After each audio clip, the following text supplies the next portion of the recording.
Hello বন্ধুরা, welcome back to my channel. প্রতিদিনের মতো আজকেও একটা রেসিপি নিয়ে এসেছি। আজকে দেখাবো কুমড়ো দিয়ে অসাধারণ একটা রেসিপি বানিয়ে। বন্ধুরা, বাড়িতে যদি কুমড়ো থাকে তাহলে এই রেসিপিটা তোমরা একবার হলেও অবশ্যই বানিও। বন্ধুরা, তোমরা কিন্তু এই রেসিপিটার ফ্যান হয়ে যাবে, এতটাই সুস্বাদু হয়। এই রেসিপিটা হলে কিন্তু দুপুরবেলা আর কিছুই লাগবে না, এক থালা ভাত কিন্তু নিমেষেই শেষ হয়ে যাবে।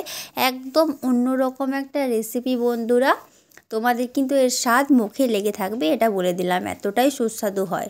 একবার না বানালে তোমরা কিন্তু বিশ্বাস করবে না। তাই অবশ্যই একবার রেসিপিটা ট্রাই করো। আর যদি রেসিপিটা ভালো লাগে তাহলে কিন্তু ভিডিওটাতে অবশ্যই একটা লাইক দিয়ে আমার চ্যানেলটা সাবস্ক্রাইব করতে ভুলবে না বন্ধুরা।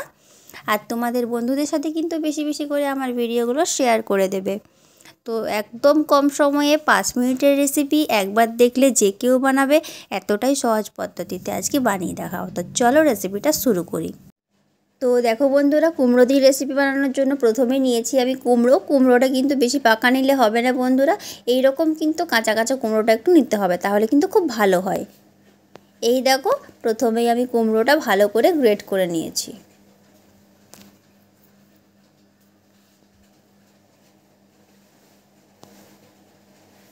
এই দেখো বন্ধুরা, এইভাবে কিন্তু গ্রেটটা করেছি।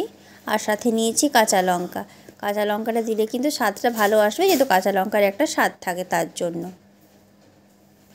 এই দেখো, একসাথে আমি ভালো করে এটা মেখে নিচ্ছি। এরপর দেখো, কড়াইতে আমি দিয়ে দিলাম সর্ষের তেল। সর্ষের তেলের মধ্যে দিয়ে দেবো সামান্য একটু কালো জিরে ফোড়ন।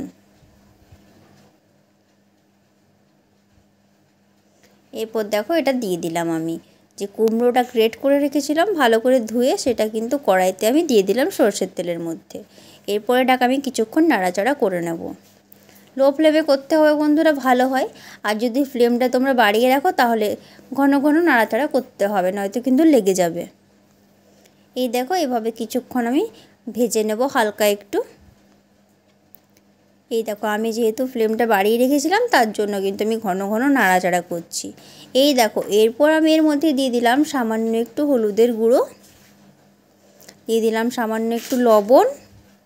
এরপর এটাকে আমি এভাবে আরও নাড়াচাড়া করতে থাকবো। কোনো রকম কিন্তু মশলা যাবে না বন্ধুরা, কিন্তু স্বাদে অতুলনীয়, এতটাই সুস্বাদু হয় এই রেসিপিটা।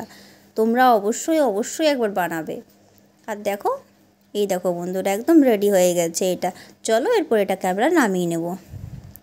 এই দেখো, একটা প্লেটের মধ্যে আমি এটাকে সার্ভ করে নিচ্ছি। তো দেখো বন্ধুরা, সার্ভ করে নিয়েছি একদম বিনা মশলায় কুমড়োর এই রেসিপিটা। কেমন লাগলো তোমাদের রেসিপিটা বন্ধুরা, কমেন্টসের মাধ্যমে জানাতে কিন্তু একদম ভুলবে না।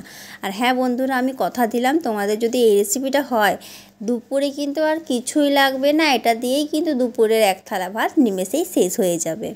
তো অবশ্যই একবার বানিও, এটা কিন্তু খুব সুস্বাদু হয়।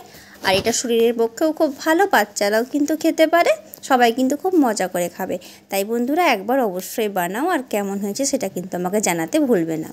রেসিপিটা ভালো লাগলে অবশ্যই একটা লাইক দেবে। আর এই রকম ধরনের আরও নতুন নতুন রেসিপি পাওয়ার জন্য কিন্তু আমার চ্যানেলটা অবশ্যই সাবস্ক্রাইব করে রাখবে। আর পাশে থাকা বেল আইকনটা প্রেস করবে আমার ভিডিওর নোটিফিকেশন সব থেকে আগে পাওয়ার জন্য। তো বন্ধুরা, তোমরা সবাই খুব ভালো থেকো, সুস্থ থেকো, সাবধানে থেকো। আর বেশি বেশি করে ভিডিওগুলো শেয়ার করে দাও। দেখা হবে আবার নতুন কোনো ভিডিও নিয়ে।